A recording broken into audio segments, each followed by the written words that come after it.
Good evening, everyone, and welcome to Politically Provoked, an interactive podcast where we host debates, panels, and interviews.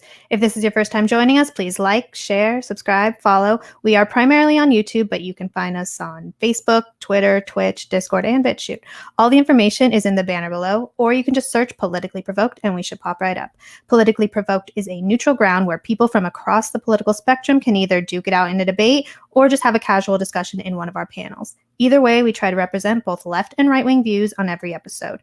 I'm your left-wing host, Brittany, and this is your right-wing host, Todd. How are you, Todd? Hey, I'm doing great, Brittany. How you doing? I'm doing good. I'm excited. All right. So like I said, I'm really excited for this debate. I've been looking forward to it all week. It is a debate on feminism. The first person we have joining us is a stay-at-home mom, the wife of Big Papa Fascist, she goes by Based Homeschool Mom. Hi, Rachel. I change my handle all the time. Yeah. No more Big Mama Fascist, I guess. No. Yeah, so if you want to give a brief introduction, tell people a little bit about yourself, where you lie on the political spectrum, and where people can find you. Sure. So I am Big Papa Fascist's wife. Yes, that's true. It really offends my feminine sensibilities that I'm defined only by the success of my husband. So if you do care about anything I have to say, you can follow me on Twitter at Based Trad Mom. I think I am on there, and I'm on here. I debate right-wing positions for Politically Provoked, and that's about it. I'm not really on Facebook or Instagram much anymore. So I'm also a mother of 5, and I will be debating against feminism. Thank you. Yeah, so the next person that we have joining us goes by the name of Mouthy Infidel. So how are you tonight, Mouthy? Hi, I'm doing all right. How are you doing? Good. Yeah, if you want to give a brief introduction, tell people a little bit about yourself and where you lie on the political spectrum and where people can find you. Yeah, I'm Mouthy Infidel. I do political content, debates on YouTube. That's pretty much it. I guess you could consider me pretty far left. And yeah. Okay. All right. So here is what we're going to do. Each person can give an opening statement, can be as little as 1 minute, no longer than 5, about this topic and what your stance is. After that, we will open up the floor. After the debate is over, we're going to go into a Q&A portion. That's where we'll take questions from the audience. For those who do have questions, make sure to tag Politically Provoked and who your question is addressed to. I will jot them down during the debate. At the end, if there are questions that we can pop up, we'll just pull them up. But basically, let me pull up the rules real quick. I think we kind of all know it, but just in case, let's get them up. But basically, no constant interruptions and no personal attacks. I don't think that we're going to have too many problems here, so I think we'll be good. All right, so I think let's get started in opening statements. Rachel, since you are doing the opposition, why don't you get us going? All right. So my position on feminism is that it started with the intention of giving women political power equal to men. And it has over time achieved pretty much that purpose. Of course, the end goal of obtaining political power is to have cultural and social power. Otherwise, there's no purpose of having political power. And what has happened inadvertently, I believe, is that we've actually created less equity, less equality between the sexes. And now we have a situation where I believe that men are actually the ones who need advocacy and have the balance of power is shifted in favor of women.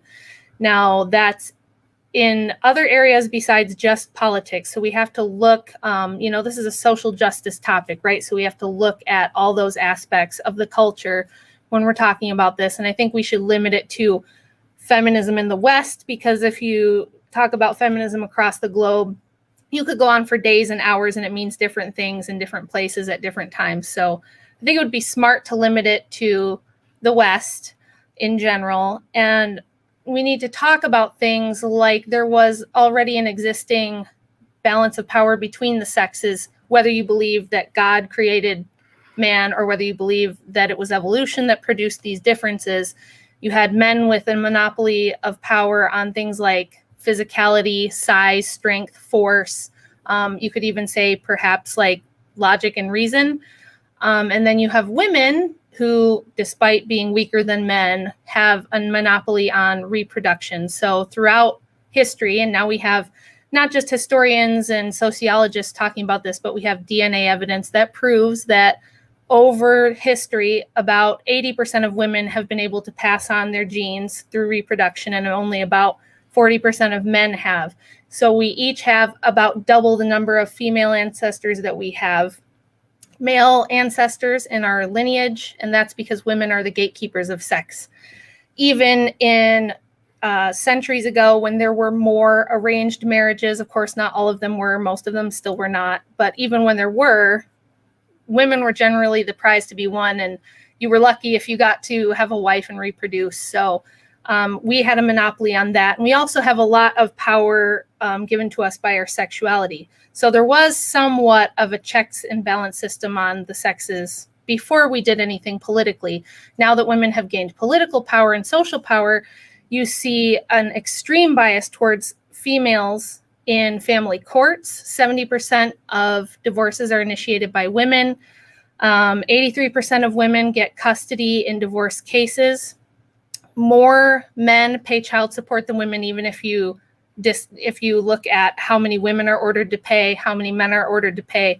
Men pay more than women. They pay a larger amount than women. And on top of all of that, women are in control of 85% of consumer spending in the United States. They now control 60% of personal wealth in the United States. And over that next decade, the boomer generation of women is expected to experience the largest transfer of wealth in U.S. history. They will have about 2/3 of all the personal wealth and consumer wealth in this country under their control, because a lot of them are going to benefit from a double windfall of inheritance from both their parents and their husbands. In addition to that, we have men receiving 63% longer prison sentences for the same crimes when they're both convicted. Women convicted of the same crimes as men avoid jail about twice as often as men. And you can go on and on with that. But that disparity in crime sentencing is about 6 times larger than the racial disparity. And everybody is aware of the racial disparity in sentencing between Black men and white men. But very few people realize the much bigger gap between the sexes when it comes to sentencing for crimes.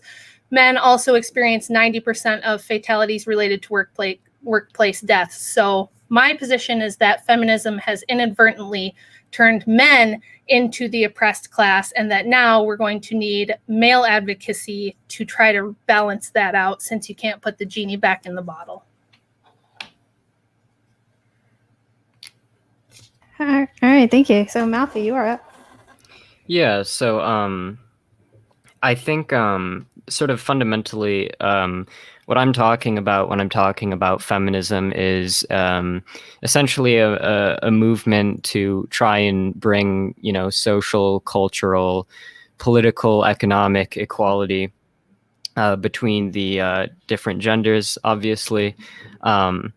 And I guess fundamentally my argument for that position would be, I think that there's a lot of evidence to suggest that people are happier when they have more autonomy and more social freedom to choose whatever path in life that they want to choose. So I think women, having the ability to, find a job if that's what they want to do, or essentially live however they want to live without being constrained in any way by our political system or by our culture, I think is pretty important. And additionally, I think fundamentally people are just happier when they feel as if their society is not treating them in a way that's unfair or unequal. I think treating different groups in different ways creates a lot of discontent in society, creates a lack of social cohesion. I think it's pretty harmful. And I guess there are more like superficial arguments that I could make. Like, I think giving women the ability to vote has been beneficial in the sense that women tend to vote in ways that correlate with, I think, more prosperous societies, whether that be in terms of voting for more social spending or voting for like more environmentally friendly policies and so on. And So I guess, and then additionally, I think like having more people, more qualified workers available for like the labor force and like managerial roles creates a more specialized and efficient workforce, which I think is broadly beneficial to the economy. So yeah, I think that feminism is important because it gives women more freedom. It gives equality, both of which I think make society prosper more. And I also think there are on the side sort of political and economic benefits that tend to benefit society as a whole and not even just women directly. I guess just like really quickly, so we can like sort of get the ball rolling, I guess, to address sort of the core claims that were made. I think, first of all, in terms of the idea that men need some advocacy in the sense that men are disadvantaged in certain ways, I totally agree with that. And I don't necessarily think that's antithetical to feminism. I think, there's a lot of like people who advocate for feminism in a very superficial way where they just act like, men are just horrible and aren't disadvantaged in any way. I think a more like sort of nuanced feminism is able to analyze how patriarchy negatively affects both men and women. And I think sort of the end goal of feminism is to, yes, alleviate the struggles that women face, but also alleviate the underlying causes of the struggles that men face. So if we want to talk about like, more deaths or, men experiencing more deaths in the workforce, we could talk about underlying causes like the idea that men are expendable. I know a lot of feminist theorists have talked about how, it's bad that men are sort of expected not to show as much emotion and therefore don't seek therapy as much. And I definitely think that these things are problems that, a coherent feminism should address.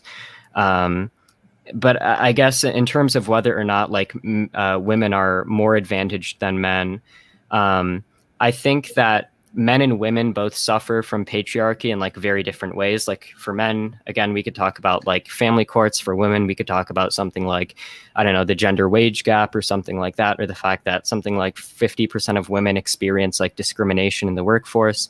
But I think in general, men generally have more institutional power than women.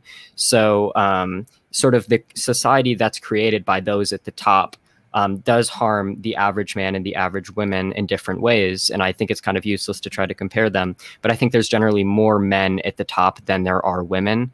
And that sort of like institutional power is like important to take into account. There's other things I could say, but I don't want to like drone on for too long. So if there's anything that you wanted to address.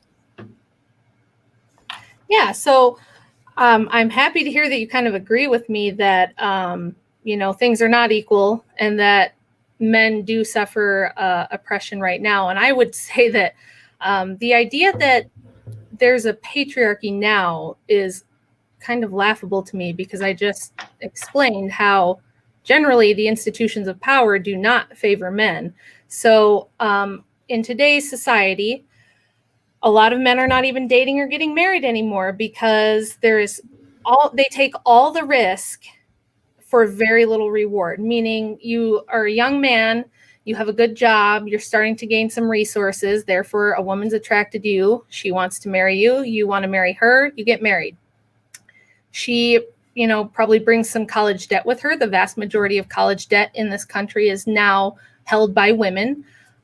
So she's probably going to bring some debt into the marriage. But if you want to have kids, you're going to have kids, and you're either stuck in a position where like the average family pays more than 25% of their income in childcare costs, or you're going to have your wife stay home and be paying off her college debt when she's not bringing in any income. So that's something that's kind of going against men and women being married right there, especially men, because if he's the one working, he's going to either have to pay the childcare costs or pay the college debt. So he's a little bit screwed out of the gate with that.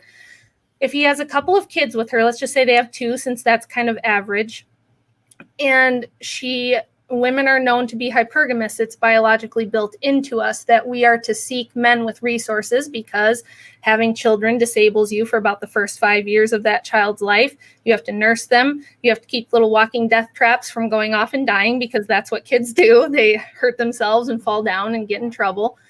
So you need resources, you need protection if you're going to bear children. It's a fundamental fact of human biology. So the man comes in and provides that. the woman is naturally going to look for someone better, someone with more resources, somebody who's got more money. And she might just decide one day that she doesn't like your face. And thanks to Ronald Reagan, we have no-fault divorce in this country now, which means she's just tired of you. She's just not in love anymore, and she's going to go get a divorce. 70% of divorces in this country are initiated by women. And because of the slant of the family courts, 83% chance she's going to get custody right out of the gate. You're going to end up paying child support. If you don't pay child support, you can get your license taken away. You can go to jail. You're likely not going to get much parenting time. Women get far more parenting time awarded to them than men. So she may also get, in above and beyond child support, half of everything you own. And so men are looking at this and going, why on earth would I take this deal? This sounds like a really terrible deal. And I think that they're right. And I think that not only do men suffer because of that, children suffer tremendously because of that, and women suffer because of that. Women, single moms who are divorced, take up the most welfare resources. Births out of wedlock have gone up in lockstep over the last 50 years, right along with welfare spending. If you look at a graph, which I think I have the source, I dropped a ton of sources in the chat here. If anybody wants them later and you don't see them or whatever, I can send them your way. If you look at a graph of welfare spending and out of wedlock births, they just go up just like this together. So what we've done is kind of replace fathers with the state. And on top of that, we know that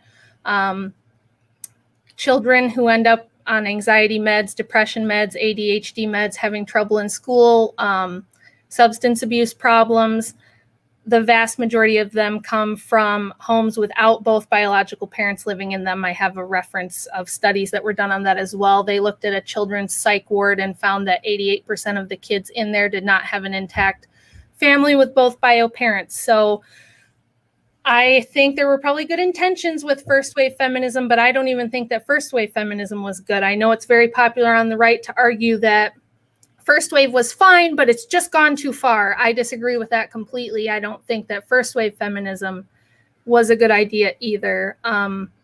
If men are going to be the ones that build, maintain, and defend the modern world, then it makes perfect sense that they should kind of be the ones in charge of that, because fundamentally women, so like one of the people say, well, women couldn't own property. Well, one of the reasons for that is women can't defend property. So if you owned property, even now, if you own property, if there's any sort of threat to that, you generally have to get men to come in and put up the defense for you.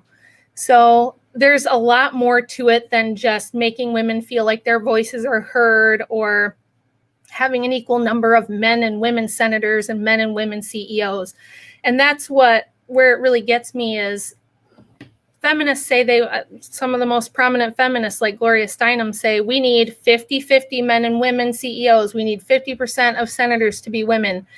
But you never hear them argue that 50% of trash collectors should be women, or that 50% of oil rig workers or deep sea divers should be women, or any of the yucky, dangerous jobs should be held by 50% women. We don't often hear them argue in favor of putting women in the draft. So again, I think if what you want, and I've heard you talk before about how you want equality and equity and happiness for everybody, I don't think that feminism has moved us closer to that. I think it's completely flipped it on its head and moved us further away from it.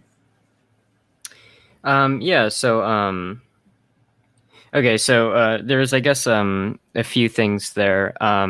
So you talked at the beginning about how, whether or not like sort of institutions of power benefit men or women. And, you know, like I said, I feel like men and women are both disadvantaged in very unique ways due to existing institutions of power, right? You know, in terms of, like I said, like in terms of men, we can talk about things like family courts or the fact that they die more often on the job. When it comes to women, we can talk about issues like prominent like sexual harassment from men in things like the workplace, or we could talk about like the gender pay gap or women being less likely to be promoted or things like that. I think men and women are both kind of disadvantaged in unique ways by the existing structures of power.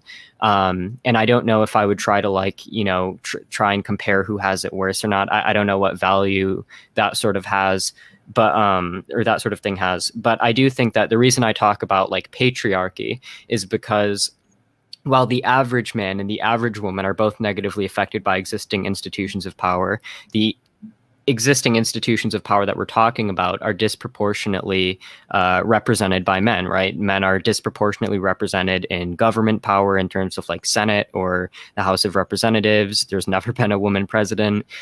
We could talk about like workplaces, like men are disproportionately in terms of have like economic power in terms of being CEOs or shareholders and so on. So it seems like whether or not institutions of power benefit men or women more, on average, the institutions of power that are constructed are largely constructed by men. And that's why I think it's useful to talk about like patriarchy. And you brought up a lot of issues that I think amounted to you trying to argue essentially that first wave feminism has brought us further away from gender equality, right? And you brought up some examples, things like, you know, there being more divorces. I'm not necessarily sure what, you know, more or less divorces. I think it's like certainly a problem, or it's indicative of a problem, but I don't know if that necessarily says a lot about gender inequality. You know, certainly like there are certain issues like family courts, bias in the family courts, things that I think are addressed and or should be addressed and can really only be addressed by feminism. But so like, for example, if we want to talk about like men and women in family courts, right? The reason that I would say probably men are disadvantaged in family courts is because there are certain cultural ideas around what the role of a woman should be in society and what the role of a man should be in society. You know, men are considered more expendable. Men are considered like the providers, the powerful ones, and women are considered like the ones who ought to be at home taking care of the children and so on. And so if you want to get rid of those sorts of biases, then you should be advocating for the sort of feminism that I'm advocating for, where you get rid of those sort of cultural roles and expectations around what the role of a woman ought to be in society and what the role of a man in society ought to be. Yeah, I guess, and I guess I reject the idea that first wave feminism brought us closer to or further away from gender inequality. I think like women just straight up not being able to vote or own property or any of that stuff was probably more severe inequality than like family courts biasing men and like the other stuff you brought up. But ultimately, I think the main point is that what inequality still exists is best done away with by the sort of feminism that I'm advocating for. I guess one other thing you said was if men are, you know, going to be the ones defending the modern world and so on, they should be the ones who are in charge. But I guess like my rebuttal to that would be just I don't think that men should be the ones who are, you know, tasked with defending the modern world and so on. I think that there shouldn't be these sorts of cultural roles that dictate what a man ought to be in society and what a woman ought to be in society. And I guess I'll just end by agreeing with you that there are a lot of feminists who are willing to say like, oh, women should have equality in this respect, women should have equality in this respect. And then when it comes to like, you know, garbage truck drivers or whatever, they will sort of not talk about that as much. I guess to sort of defend the person that you were talking about, I think that saying there should be more women senators is a lot more important than saying there should be more women garbage truck drivers, because I think that senators are like, the Senate is a place of massive institutional power. So I think the gender balance in the Senate is much more important or indicative of gender equality in the society at large compared to the gender balance of garbage truck drivers. But I do think that in a totally feminist society, there would be more female garbage truck drivers relative to men, because sort of the cultural roles and expectations around that would sort of dissipate. And I think that's fine. So yeah, I guess that's like the broad strokes of where I sort of disagreed with that. Okay, so something you said was you'd kind of just like to do away with the whole gender roles, and that you think that really the stem of the problem is expectations for certain gender roles, and that if we got rid of that, that it would help the problem. Mm-hmm. So you keep saying the type of feminism I'm advocating for. So I'd like to hear more about what specifically the type of feminism you're advocating for is, and how it's different from what prominent feminists are advocating for, and maybe just address for me how we are going to do away with gender roles if women are the only people who are capable of carrying and birthing and nursing infants? Yeah, so there are sort of two major parts to that, I guess. So in terms of whether or not the kind of feminism I advocate for and like how that diverges from mainstream feminism, I feel like my version of feminism is pretty much in line with most sort of mainstream feminists. Of course, any ism, right? Any feminism, capitalism, socialism, there's going to be different versions. But I think I generally advocate for a pretty mainstream version of feminism, which is just that I think that the genders should be treated equally. I think that whether or not you are born with male sex organs or female sex organs should basically have no impact on the expected roles that you are expected to fill in society throughout your life. So yeah, I guess that's just sort of how I broadly define it. And then in terms of gender roles, I guess, so like, of course, you can't do away with the fact that women give birth and men don't give birth, right? I mean, that's just a biological difference. And when I say get rid of gender roles, I'm not saying that we need to get rid of the biological differences between men and women. I'm saying we need to get rid of the sort of cultural expectations around what those biological differences currently entail. So like, when a woman is born, they say, okay, this is a woman, she has female sex organs, she can give birth, therefore she ought to be expected to fulfill this behavior and this behavior and this behavior and this role, and this is how she ought to function in society. And then for men, it's the opposite. But I'm in favor of not doing that. I'm in favor of not telling women what they should be expected to do based on like their sex organs or whatever. So how would we address something like women, you're a woman and you have a baby. Do you feel like there should be a reason to stay home? Do you think that there should be a reason to go back to work? How do we address the fact that, babies need to be raised by their mothers, certainly, especially for those first couple of years? We have tons of research about breastfeeding and how important it is for the development of the infant. We have a lot of research showing that separating mothers from babies anywhere in that first 2 years puts women at very high risk for postpartum depression, not just because of, the sentimental and emotional reasons of having to leave your baby with someone else for 10 hours out of the day, but also because it impacts bonding hormones, nursing hormones, female sex hormones, and also tends to produce separation anxiety in infants. So it's nice to say we should just do away with all these expectations. However, motherhood is and still remains the most fundamental definition of femininity in and of itself. It is literally what separates us from men. So it's fine to say, we can just say we don't expect you to behave a certain way because you're a man or a woman, but what do we do about the practical side of trying to have a family?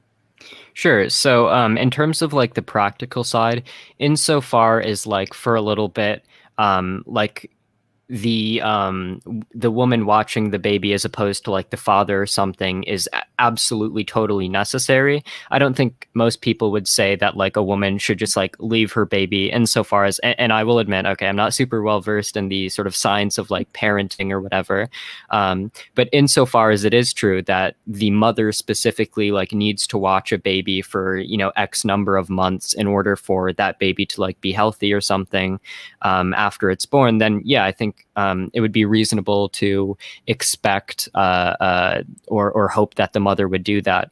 I think when I'm talking about feminism, I'm not saying that literally every single expectation should disappear for everybody in society, right? Obviously, if you take a certain action like having a child, I think it should be expected that you do the things which are conducive to that process working well for the child. So like, if a man and a woman had a baby and then the woman, took that baby and like threw it in a dumpster, I would say, that's bad, right? Feminism isn't going to make me say that there's nothing wrong with that, because women shouldn't be expected to act in any certain way.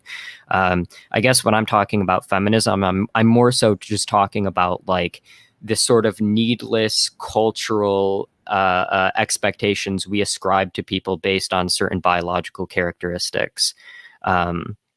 So like, like telling women, I guess what toys they should be expected to play with, what colors they should like, what activities they're expected to engage in, whether or not they should be able to like get a job or achieve political or economic power. I think that those sorts of expectations are the ones that I would like to address. So yeah, I guess I would just say like, insofar as we're creating expectations because they're like practical necessities, then yeah, I don't think anybody's really saying we should get rid of those. It's more so like the other, like the needless stuff that needlessly limits people's autonomy and equality and freedom that I'm opposed to. Okay, so on that note, then when we see data, and now this was research done by a female professor at the University of Michigan, where she found that men were receiving 63% longer sentences when being convicted of the exact same crime as women, and that women convicted of the same crime were able to avoid jail time twice as often as men. Are you going to tell Hillary Clinton and Gloria Steinem and all the prominent feminists that we need to do something about that, or should I? Because I'm not sure how they're going to take it. I'm not sure if they're going to like that, because anytime you bring up men's advocacy, they generally don't want to hear it, and they hit back with something like wage gap, which has been debunked a million times. Wage gap now is not due to anything other than women's personal choices in what careers they choose, taking time off to be with family, taking time off for maternity leave, and things like that. We've tried to do programs to try to mitigate that with the childbirth thing. California had a law that they passed in 2014 that paid women 55% of whatever they made for the first 6 months, I think it was, after giving birth, and it did almost nothing at all to get women to go back in the workforce or sooner, or stay in the workforce after having a baby. And when they did a survey to try to figure out why that didn't work, it's because women's priorities change once they actually have that baby. So I think there's a big disconnect between this theoretical, philosophical idea of feminism and what actually plays out in the real world between men and women and in families, and what's best for kids. But I just want to know how we're going to get feminism to be okay with men's advocacy, because they see it as a direct affront to feminist goals to even advocate for men whatsoever. So what do we do about something like the fact that men are seeing such drastically longer sentences for the same crimes as women? Yeah, so I think that I don't want to speak to, because I know that when we're talking about any political ideology, I feel like we can bring up any number of examples of people who advocate for that political ideology in a way that's maybe superficial or not super representative of the discipline as a whole. I will say that in terms of the feminist literature and the feminist theory that I've engaged with, it does seem that most feminists do acknowledge that there are ways in which the patriarchy affects men. And in fact, even if we want to talk about more mainstream thought, one of the common terms that, I was around for the whole 2016 anti-SJW wave with, people like Sargon and people like that. And one of the constant hot button issues was this concept of toxic masculinity, which is the feminist theory of how patriarchy negatively impacts men and feeds into things like biases and understandings of men's roles, which creates the sort of disparities and biases that you're talking about. So if we want to talk about how to really address the fact that men are more likely to get harsher prison sentences and so on, I feel like the way to do that is to address the underlying root cause, which is the cultural understandings that we have of what a man is and what a woman is, and what sort of roles these different groups of people are expected to fill based on their sex characteristics, because that is the underlying cause of these kinds of disparities. And that's the particular thing that I and most feminists are trying to address. I feel like it's important to jump in and ask you what evidence you have which proves that it's a cultural reason for the differences between men and women rather than a biological one. Yeah, that's a good question. And there's sort of two ways I could go with this, because I think that there's a lot of differences that we generally see in society between men and women. And I think some of them you could say are largely cultural. Some of them are probably biological and have some like natural evolutionary element to them. To what extent we can parse out which ones are which, and to what extent I think is sort of an open empirical question.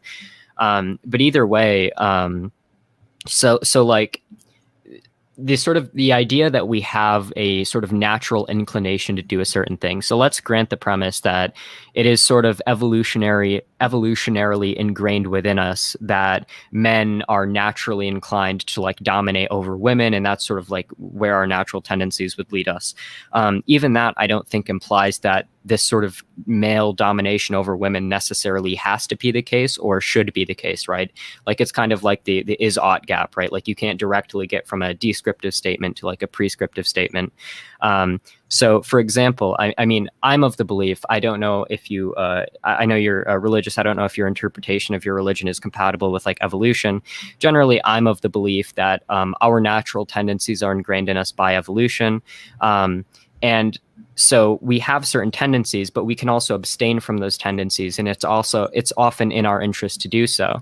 So like, for example, we human beings evolved to enjoy foods with like high levels of sugar when those kinds of foods were like super rare in the environments that we evolved in. However, obviously through some degree of self-constraint, self-control, we can abstain from eating sugar, and it's often in our interest to do so. Because evolution is fundamentally concerned with just propagating genes, not necessarily instilling in us the tendencies which make our societies successful and as flourishing as possible. So I think we can see that we can do away with like we can do away with like evolutionarily inclined things like gender differences. It's often in our interest to do so. And then the question is it actually in our interest to do away with these evolutionarily perhaps inclined gender differences? And I would argue that it is, for purposes of, strengthening equality, strengthening freedom, etc. Wow, I was really shocked to hear you say that, because I thought you were going to say that gender is a social construct. There's really no underlying biological basis for anything. But you kind of said, we don't really know. It's probably a little of both. We could go on and on about which is more causative than the other. But it's nice to hear you say that you do think there is some fundamental difference between the sexes and the genders. And also that you think, because I noticed in your opening statement and in other debates that you've done, and this is really common. I hear Vosh say it. I hear Destiny say it. I hear the left, the socialist left, talk about this a lot. They want happiness. They want what makes people happy. Yet you just admitted that oftentimes what makes people happy is not what's best for them, which is kind of a fundamental Christian argument for morality and restraint. So that's interesting to hear you say, because it kind of dovetails nicely into what I was going to talk about, which is that, what makes us happy is not always what's best. So, I mean, if you give a heroin addict heroin, it makes them very happy, but it's not good for them. So this is something that we've seen happen with feminism, where it was an assumption made in early feminist circles that if women just had equal political power, if they had equal voting rights, equal property rights, things like that, that it would produce greater happiness for them. Yet what we see among my generation, I'm a Gen Xer, and among the boomers and even millennial women, is that we have much higher rates of depression, substance abuse, alcoholism than we had pre-1960, which is when really the second and third wave feminism really hit the culture and started to change the culture. So it does not appear that women are happier, despite having, like I mentioned in the opening, far more control over money, purchasing decisions, who they marry. They can leave and get a divorce anytime they want. They have as much agency as they could really have as human beings. It's very hard to argue that women are still oppressed. We have the same rights as men, fundamentally.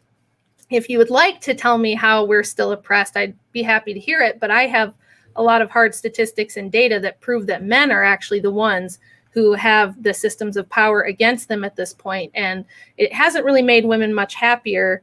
And it certainly hasn't helped marriage, which I guess if you're going to argue that marriage is not necessary or that it's outdated, you could try to make that point, but all of the sociological and psychological research that we have on children and children's mental health proves that having both biological parents in the home is far and away the biggest factor in determining how well they do in school.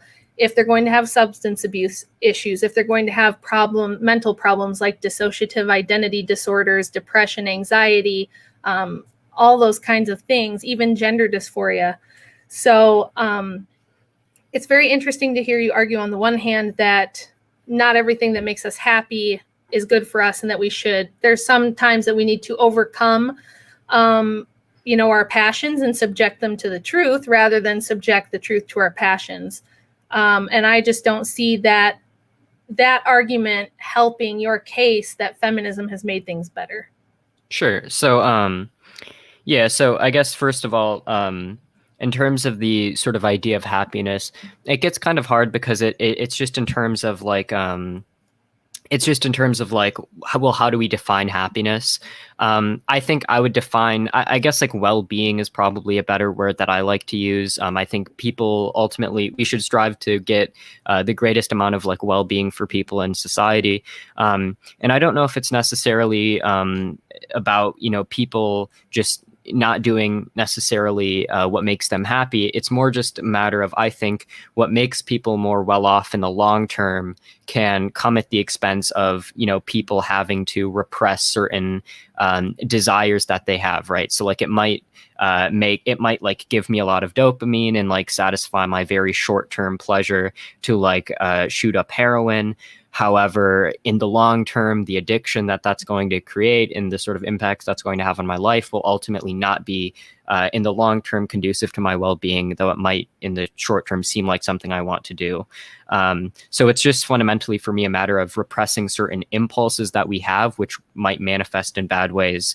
I think that those are. How do you know which impulses should be repressed and which ones are not healthy to be sure. repressed? So you use like a combination of like logical inference and empirical evidence to try and determine what things, when acted on, like lead to worse outcomes. And I guess that sort of dovetails into what you were saying, because one of the fundamental arguments that you made was that there was this assumption that feminism would increase happiness. However, when we did feminism, it made people more miserable. I think this might be a example of a conflation between correlation and causation, where we certainly have seen a lot of social issues pop up, but I think it's a mistake to necessarily pin that on feminism. I think in large part we could pin, increased social angst and on things like increased income inequality,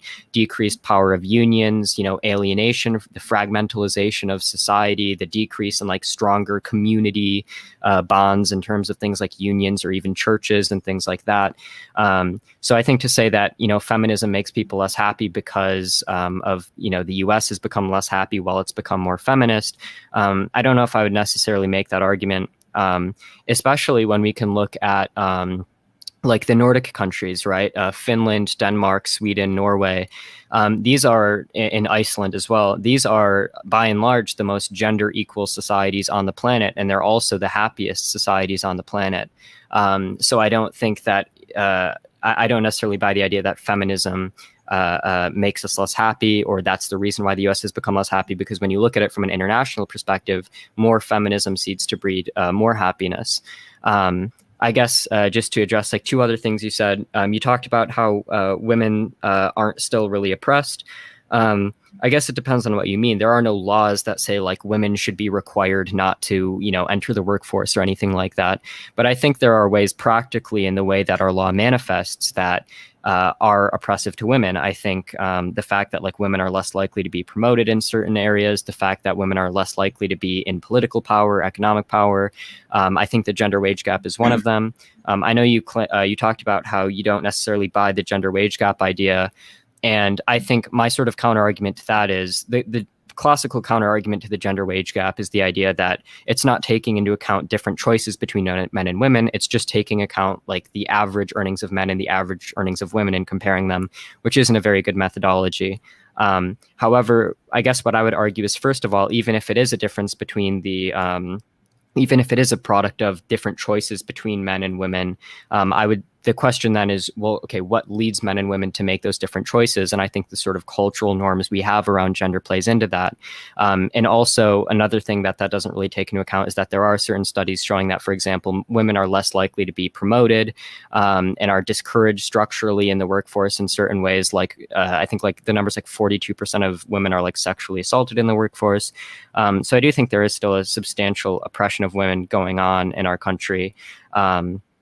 In terms of whether feminism has helped marriage, I'm not exactly sure. I think that marriage is like probably generally a good thing. But I think I don't know if I've not necessarily seen any evidence to the effect of feminism being the thing that was harmful to marriage. In fact, like I think a lot of the problems that you referenced that sort of play into these issues are products of the different ways that our culture views men and women. I guess just like final point, you talked about the need for biological parents being in the home and how that's beneficial to children.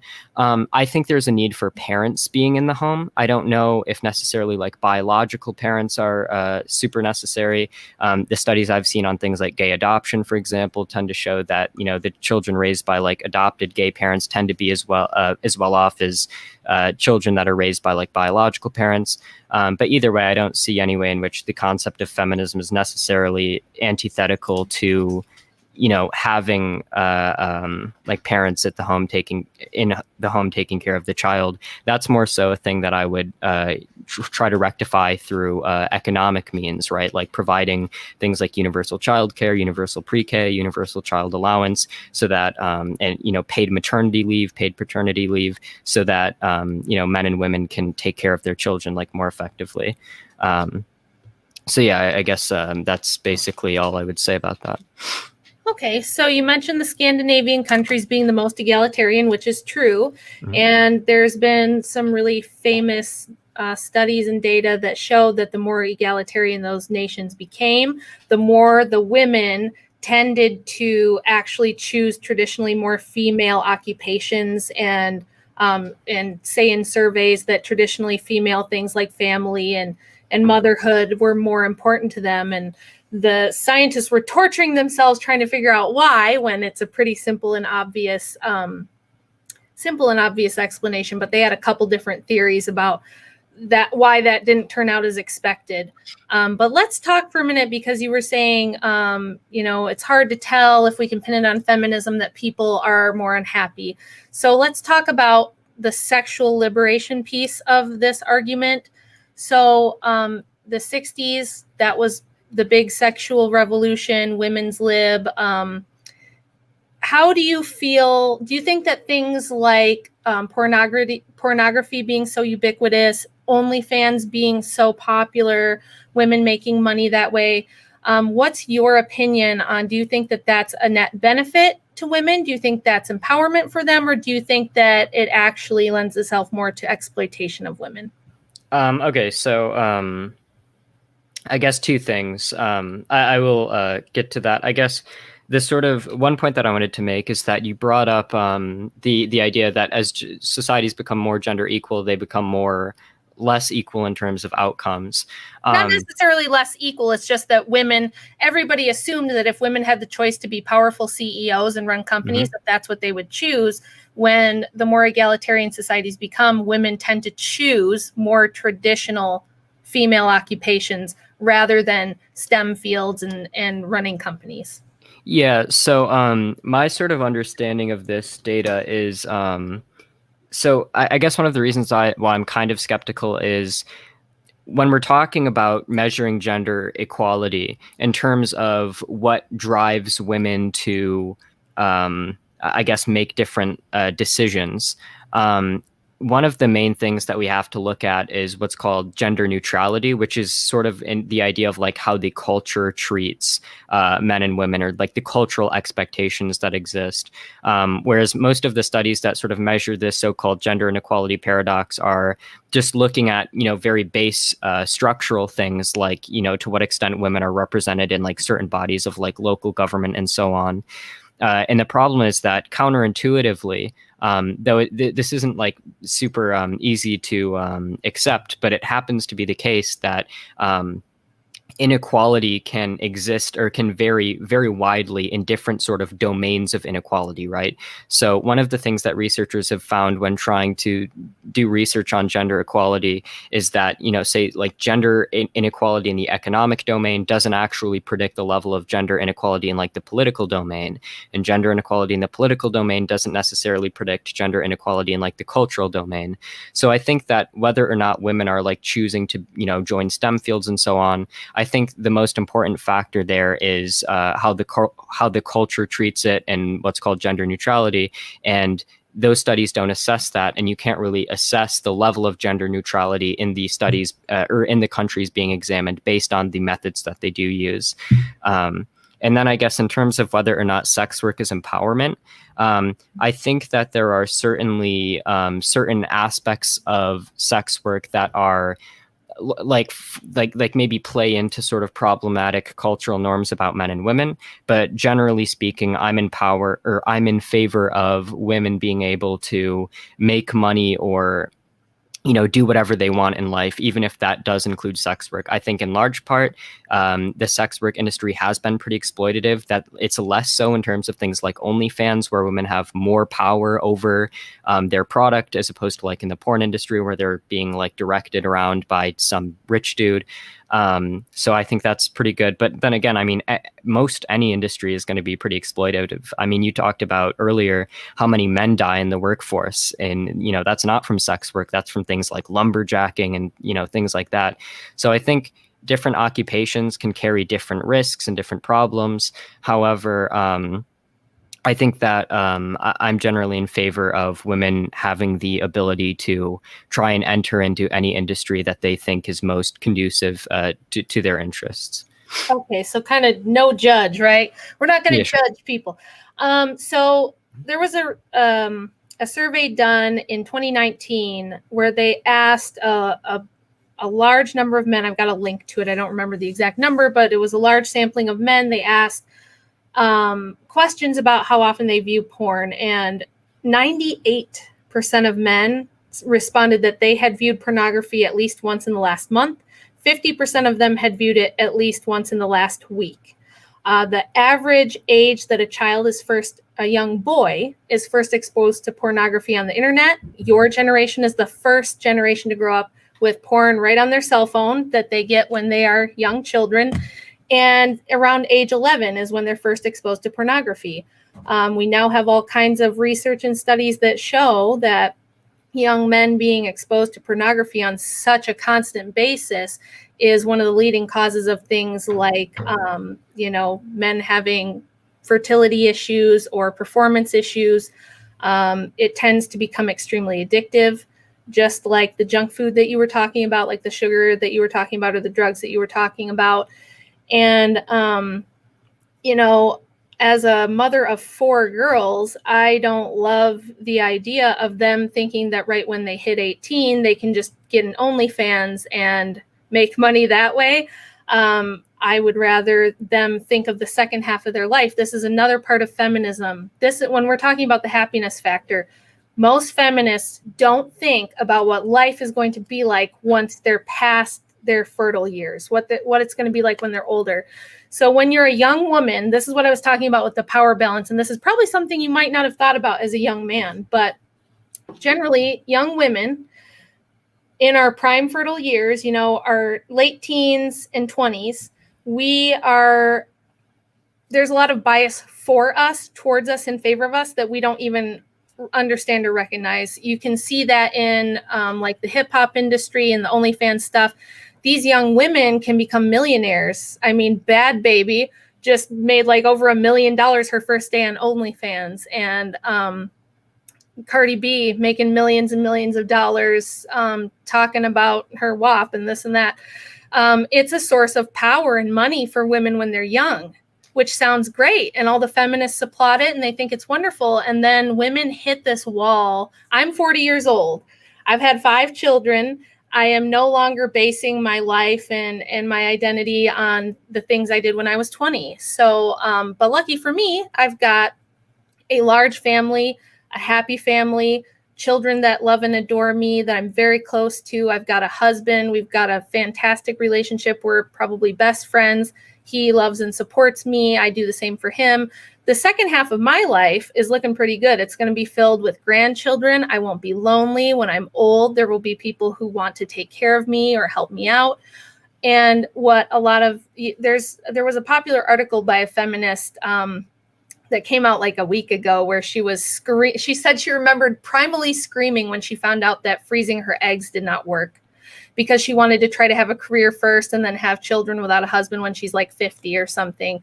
And the thing that I think is so criminal that we've done to young women is convince them that you need to have a career first. You have to go to college, get $200,000 of debt, build a career first, and then once you have a career built, then have a family. That is completely backwards. And this is something I can talk about from experience. I was in gifted programs all the way through school. I had college scholarships, full ride scholarships that I turned down because I had my first baby when I was 20 and really wanted to be a mom.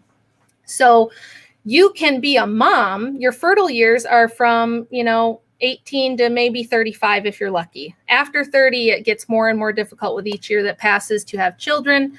And a lot of women in my generation were sold this bill of goods by feminism that we're going to get to have the corner office, we're going to get to have the power lunches, and we'll have our green highlighter and our pink highlighter, and we're just going to, have a really fun career. It's going to be awesome. We're going to make all this money. We're going to be strong, independent women. And then we hit about 35, 40, 45 years old. And it turns out that the top 10 occupations held by women are almost the same as they were 100 years ago. It's I've got them right here. It's teacher, nurse, secretary, cashier, retail worker, waitress, bookkeeper, customer service rep, childcare jobs, and then a receptionist. Basically the same ass shit you're going to do at home for your family. Only now you get to leave your family, be separated from your children, go and do it for a corporation, pay taxes, and be lonely when you're old.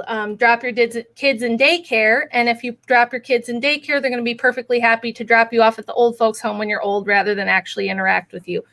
So there's a lot of women. The depression among my age group is pandemic in U.S. women right now. It's very high. Alcoholism is very high.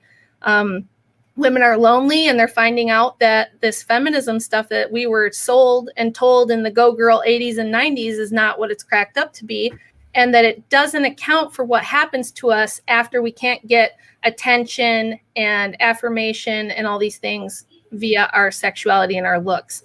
And those are things that, despite the fact that you're saying, we can just do away with these expectations. The biological imperative to reproduce is by far and away the number one. If you believe in evolution, it is the strongest biological imperative that we have. When they do studies on mice, they'd rather have sex than eat most of the time if they have a choice. So that's something that's not going away and has to be dealt with. And I don't think we're doing women any favors by telling them that, forego a husband and a family who are going to care for you and be there for you when you're older so that you can have an OnlyFans and, 50 sex partners before you're 30, which totally diminishes your ability to pair bond with a future spouse. There's data on that too, that the more partners women have, the higher the likelihood is of them getting a divorce later in life. So I'm looking at all the data. I'm looking at what I can see in front of my face. I'm looking at the society around me. I'm looking at my 4 daughters, and I'm not thinking this is a good deal. I'm thinking we were sold a giant scam that I think you can understand benefits corporations and the elites more than it benefits society at large or women. So I guess there's a few points there. So for one, in terms of pornography addiction, or the idea that certain people can interact with pornography in a way that manifests in pretty unhealthy ways, I think is absolutely true. I think there's a variety of reasons for that. I think that, for one, there's a lack of, I think there's one person who's done a lot of advocacy for what I think she calls critical thinking about pornography, where it's sort of the idea that we need to spread like more honesty about what porn is, what it represents, the fact that, you know, what you're seeing on the screen when you're watching porn is like a fantasy. It's not like real. It's not realistic to set expectations based on the porn you watch. In terms of like, you know, if people watch porn way too much, that can like be bad for them. I think that can be true of anything. It's just a matter of trying to promote people interacting or engaging with that product in a way that's healthy. I think another major problem with porn is that the sort of, and this I guess ties back to my advocacy for feminism, is that I think a lot of the sort of way that porn is portrayed is based on healthy or unhealthy cultural norms and expectations around what a man is and what a woman is, and what is, I guess, morally okay, or what is morally okay for us to like do to women or act towards women. You know, obviously in a lot of porn, women are just treated as like sex objects, which is like a pretty unhealthy cultural norm to spread. So I do absolutely think that there's problems with pornography, but I think that the solution to those problems is promoting more healthy engagement with that medium, more healthy engagement with regards to how men and women are looked at in society in general. And I think that that's sort of what feminism does, or should do at least. And I think that, you know, when it comes to the idea that sort of feminism creates this situation where women are doing careers and then they're trying to have children on top of that, and that may sort of conflict or cause some problems, like maybe they can't look after their children as much as they want to and their children abandon them later in life. I agree that these are problems. I guess I think we can I just think that we can solve this in a way that doesn't necessitate taking away the autonomy and equality of women. Like, I think that, for example, when we're talking about women being able to take care of their children more, we can talk about things like universal child allowances, or things like paid maternity leave, you know, allowing women, or, you know, stronger unions, things that would allow men and women to take care of their kids more in ways that are more healthy. So yeah, I think there's like fixes to these things, but I don't think that like we necessarily have to make a case against feminism to fix these things, I guess. And I guess I would just like need some evidence or some argument as to why it can't be the case that we have, you know, equality and freedom of women and promote, you know, healthy engagement with the workplace and pornography and these kinds of things.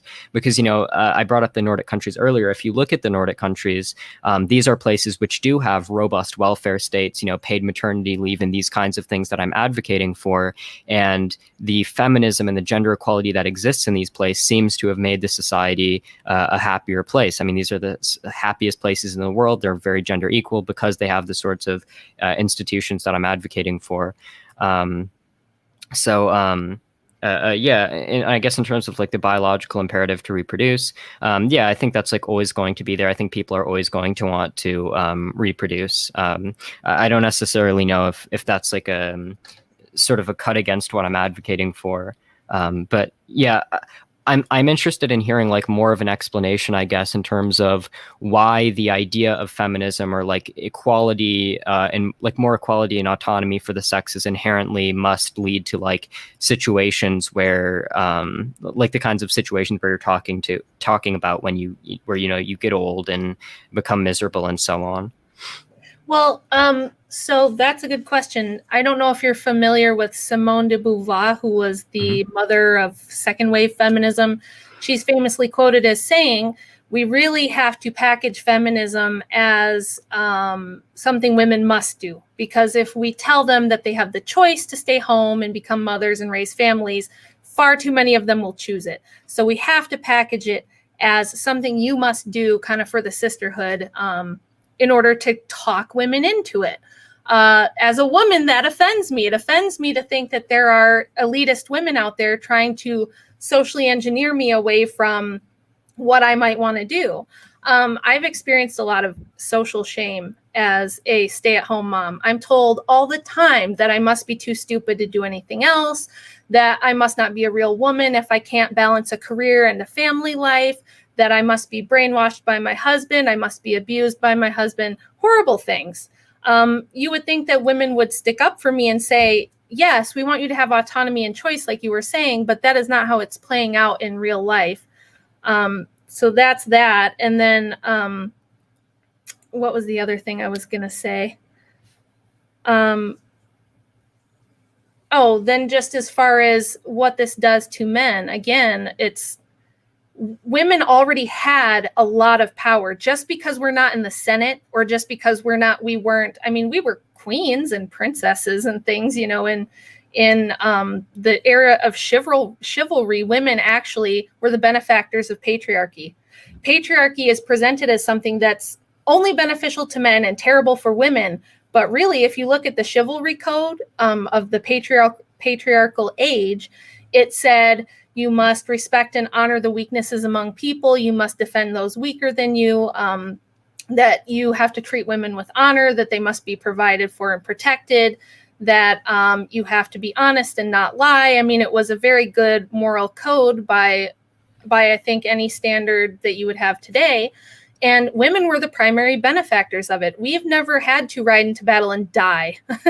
We have never had to do the dangerous jobs. And I know you were saying make the dangerous jobs safer, but there are some, not every risk in life can be mitigated. There are some risks that are just inherent to living. And men tend to be the ones that take the most risk, that face the most hardship and violence.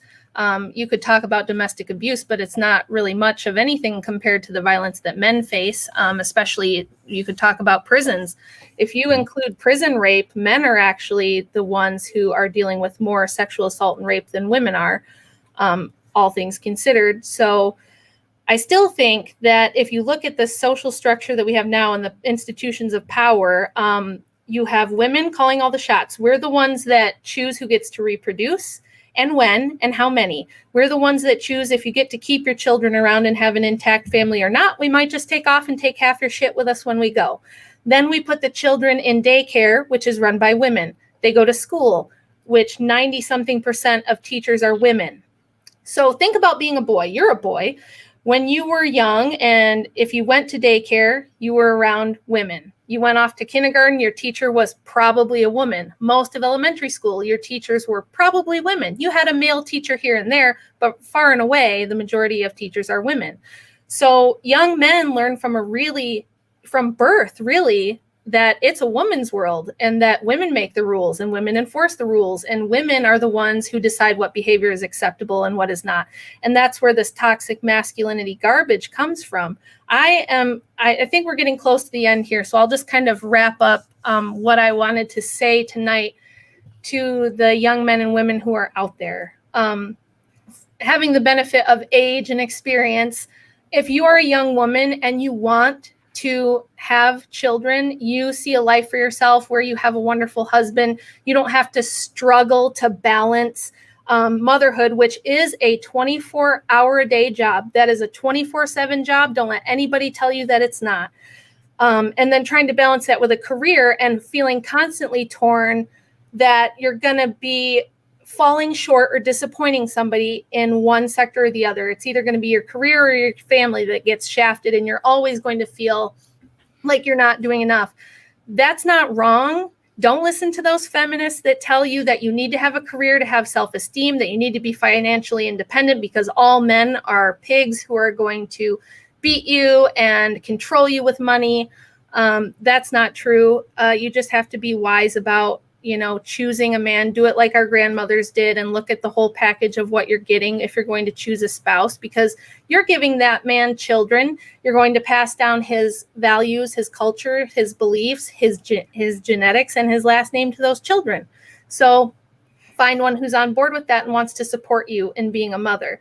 And to the young men, I would say, don't be so discouraged by the fact that 58% of Gen Z women say that building a career is more important than building a family. They say that because of mostly social pressure, that they ain't shit if they ain't getting their own money and having their own career and all this nonsense. Try to find a woman who doesn't have college debt, who wants to be a mother to your children, who isn't going to power struggle you. I know that sounds like a daunting and difficult task these days, but they are out there. And certainly remember, young men, that the fundamental truth of this, which is probably going to be the most controversial thing I say, is that men are the ones who endow women with rights. That is a fact of nature. There's nothing that can be done about it. And if men tomorrow decided, you know what, I think this feminism stuff is bullshit and I think we're done with it. Repeal the 19th, no more no-fault divorce, no more of this Me Too stuff or any of that. And we're going to get rid of the OnlyFans and we're going to make pornography and prostitution illegal. And we're going to expect you to act like respectable women who can be mothers. You think that the women would be mad, but I promise you, if men stopped giving all their attention to those women and started giving their attention to worthwhile women who have their priorities in the right place, women's behavior would change overnight. The men are the one that have the power to change this. I'm not talking about putting women back in the kitchen. You can't put the genie back in the bottle. You can't put the shit back in the horse, as they say. But this situation can be turned around, and it will, because that's the direction we're moving at in warp speed anyway. Women aren't happy. Men aren't happy. The society is kind of crumbling because the most fundamental things about the sexes are being completely ignored. And we're just saying we can magically change them with magical thinking. So I just wanted to really say that to younger people out there, that it does not have to be this way. And I want to empower young men to take back the society and let's restore the patriarchy. So I guess there's a lot there. I guess fundamentally what I would say is, you talk about sort of ways in which women have had certain degrees of influence, throughout history and even today, which I think is obviously true. I mean, women are like 50% of the population, so obviously they're going to have like some level of institutional power. However, I would argue that if you look at institutional power, throughout history and right now, it's generally been dominated by men. So like, sure, there were queens and there were princesses, but, kings were always much more powerful than queens. A queen was just kind of a woman that the king was lucky enough to marry, or was lucky enough to be married by the king. And even right now, I mean, most people in government, most people in terms of like real economic power, in terms of like shareholders and CEOs and so on, are generally like dominated by men. I mean, women do hold some power. They are the gatekeepers of sex. They are, people who are disproportionately involved with things like childcare, and then thus have like a large role in raising many children. But I do think that, like, in general, in terms of the broad strokes of sort of broad societal power, men generally have throughout history and continue to have more influence than women, which I think is something that I think should be rectified for reasons that I've expressed earlier. You talked about sort of how men could, if they wanted to, and feminism, because maybe we're more physical domineering, we could just sort of take over and say no more women's rights. And I think that's possibly true. Maybe we could if we wanted to, but I think that's sort of divorced from the question of whether or not it would be good or bad to do that, because sort of I think the argument of feminism is that even if men could do that, it would be bad to, because equality, autonomy for both sexes is generally a good thing. There was one thing you mentioned where you talked about how your main issue is that feminism tells a lot of women, and this was sort of, I guess, your answer to the question that I had asked about why feminism necessarily leads to the problems that you were talking about. And you talked about how feminism tells women that they have no choice and that they have to act in certain ways. They have to go out and start a career, even if they would rather be stay-at-home moms. And I guess we can sort of end on some level of on some level of agreement, because I agree that saying that women should be expected to do anything, whether that expectation is that they go out and start a career or whether that expectation is that they should be a stay-at-home mom, I think that is fundamentally immoral. And the kind of society that I would like to foster is one where men and women can do whatever they want without having any sort of cultural or political or economic restraints on what they are able to do in terms of what they want to do in life. I guess that's what I would say. And then I guess just final point, you kind of talk about how society is sort of crumbling because of feminism, and how you think that like through magical thinking we can sort of, or how you think that I think that sort of through some level of magical thinking we can like rectify sort of innate gender inequality. I guess to just sort of reiterate my positions on this, I think that in large part American society has seen many issues prop up, but I think it's sort of a mistake to necessarily say that those necessarily have to be the result of feminism, when we can point to other things like income inequality, poverty, things like that, which seem to be much more so causing these issues. And we can look at other societies which have large degrees of feminism, large degrees of gender equality, that are much more happy, that are the happiest societies in the world, in fact. And I guess I don't necessarily think that it's magical thinking or unrealistic in any fashion to think that we could sort of go against our sort of natural biological impulses with regards to, gender differences to the extent that they may exist.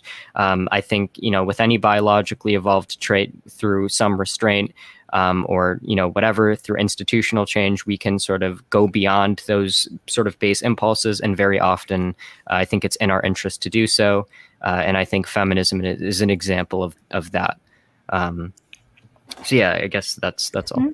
All right. Thank you, guys. All right. So let's get to some of the questions now. Great debate, by the way.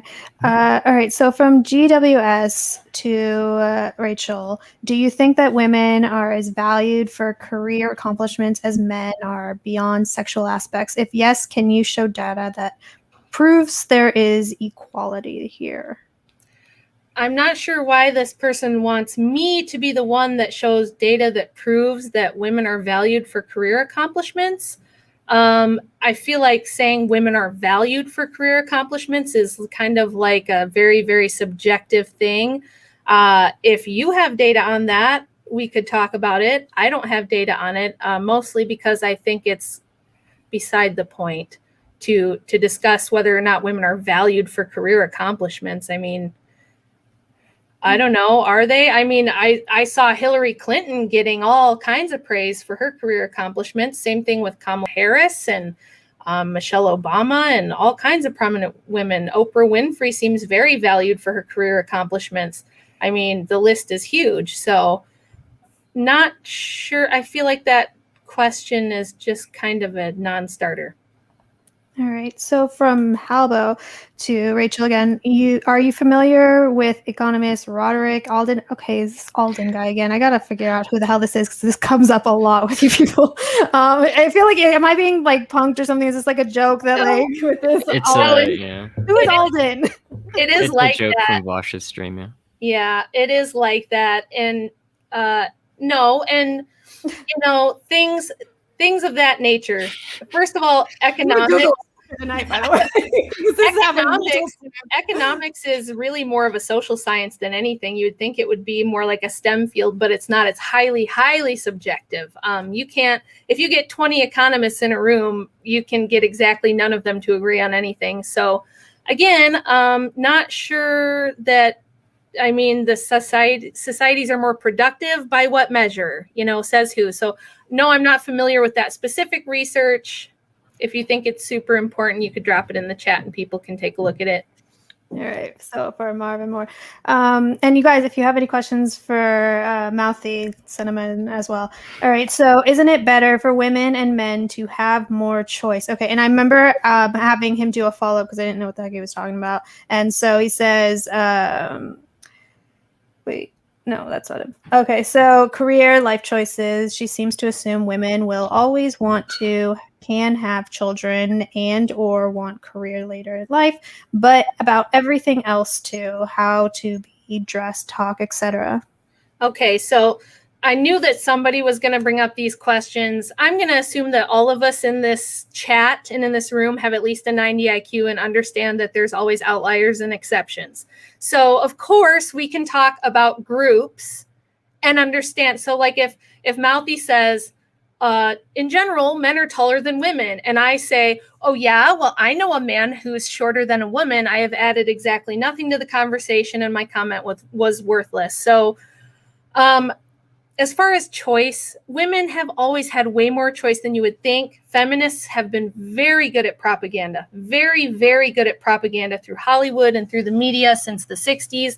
And they will have you believe that women literally were chattel slaves who couldn't do anything. However, Mary Wollstonecraft, who is credited with starting first wave feminism in the late 1700s, she had a child out of wedlock. She supported herself as an author and a writer, among other things. She hung out with the most elite intellectuals of her day, who were all men, including people like William Godwin and Thomas Paine. She traveled to Scandinavia, Paris, Britain, Lisbon, Portugal. I mean, that woman seems to have had plenty of agency and plenty of freedom and plenty of choices. She did eventually marry right before she died. I think she died after she had her second child. But it's kind of people assume that based on media that women prior to women's suffrage had absolutely no choice and absolutely no agency and absolutely no rights. And that's actually not true at all. So you might want to read up on that and find out that some of that's not true. All right. So from on in, do you cite Heritage Foundation on your claim that having more partners increases likelihood of divorce? Either way, how do you justify asserting a casualty there? It's not a casualty. It's there. The Heritage Foundation is one of the studies, but there's been multiple studies. This is something that psychologists agree on. When women go for counseling, it's kind of something that clinical psychologists understand, is that just generally promiscuity affects women and their psyches differently than it does men. Again, that's something that is mostly biological from what we can tell through studies, that women have a limited number of eggs and we have a limited number of cycles in our life where we are fertile. Men have millions of sperm that they can just spread all over the place. They have unlimited fertility. Men can get women pregnant well into their 80s. They have almost unlimited opportunity to reproduce as far as that goes. So psychologically and biologically, and if you believe in evolution, you would know and understand that it is in a woman's best interest to pair bond with a mate and have his children and benefit from his resources and his protection, rather than to try to do her best impression of a man and get notches in her belt. And it does do psychological damage to women's ability to pair bond. So I don't think that's a casualty. I think that's something that's widely accepted and recognized in sociology and psychology. All right. So from the Alex Kirsch Project to both of you, what are your thoughts on the Equal Rights Amendment designed to guarantee equal legal rights for all American citizens, regardless of sex? Is it a good thing or a bad thing? Let's go with Mouthy first. I mean, I guess it's not going to come as much of a surprise given the position that I've taken in this debate, that I generally think that laws which make men and women equal are good for society. All right, Rachel. Well, Phyllis Schlafly did an interview when they were passing that, where she said that she thought it was going to overall be a bad thing and it was going to have all kinds of unintended consequences on society. And some of the things she cited actually came to fruition. She said that it was probably going to cause overall lower levels of happiness among women. There's this idea when we say equality, and I debated Alex, and this was his linchpin of his arguments, was equality is good. Of course, equality is good. How could you say equality is bad? Well, equality encompasses far more than law. So you can't just pass an amendment and go, there, we're equal. There are existing inequities in people. Everybody understands this. Mouthy agrees with me on that. Alex, you agreed with me on that when we debated. There are natural inequalities among people. Some people are tall and can dunk a basketball, and some people are short and they can't. And the inherent biological sexes, the IQ differences, things that are immutable traits happen to produce natural hierarchies. So you can't just cancel that with law. So I would say that overall, I think laws that aim for equality actually cause more harm than good, and feminism and the laws that feminism has created are a really good example of how that happens, how you intend to produce more for more prosperity, and you end up kind of doing the opposite and causing a new inequality and a new inequity that has to be addressed, and you're just perpetually stuck in that cycle. Okay, so from Marvin Moore to Rachel, even if feminism has gone too far, why restore the patriarchy? Wouldn't having an equal societal balance between the genders be preferable? Yeah, so I explained that in my closing. I don't think feminism has gone too far. My actual assertion is that all feminism went too far. That's what conservatives say. So the conservatives don't conserve anything, which is why I don't necessarily call myself a conservative, because all they do is be about 20 years behind Democrats and socialists on these issues. So I am not the typical conservative who goes, well, of course, first wave was good. Of course, women should vote. I don't even believe in universal suffrage. I don't think that that is a good idea. I don't think that pure democracy and universal suffrage are good. I think they are bad, and that they lead to the type of corporate oligarchy that we have right now. So the reason I want to restore what they called the patriarchy is because it was actually the most equitable. It was the most fair because it was based on the existing natural balances of power between the sexes that already exist. All right, so last question, unless somebody has one more, because I think we'll be caught up from Somebody give him some questions. I know, you guys. Cognitively They're limited. afraid of Look me. at gender inequality right here, right in front of everybody. Question, Rachel. Do you think that the Civil Rights Act resulted in less rights for Black people than they had beforehand, too? You can't directly compare the rights of Blacks to women. Blacks were actually enslaved. Blacks were actually brought to this country against their will and enslaved for a few hundred years. So you can't compare women who naturally had power based on sex and reproduction, as I outlined in the beginning of my argument, to people who were actually not counted as human beings and subjected to actual slavery. So those are not, that's apples and oranges. I can't hear you, Brittany. Oh yeah, you're muted. Nailed it. All right, so I think we're all caught up. How's it feel to be muted, Brittany? How's it feel? Horrible, you guys. The patriarchy. That's right. We're going to make the patriarchy great again. I can't wait. All right, whatever. Repeal the 19th. I love it. Okay. Anyway, thank you guys both for coming on. I thought it was a great debate. I love both of you guys debating. Like, you guys are two of my favorite people we've had on. So, yeah, thank you again. If you have anything else you guys wanted to say before we shut this down, this is your time. Otherwise, we're gonna just want to say thank you to Mouthy Infidel for coming on and having this lively discussion. That was very good of him to do. So thank you. Yeah, thanks for having me, and thanks Rachel for also showing up. All right, then. Thank you guys, and good night.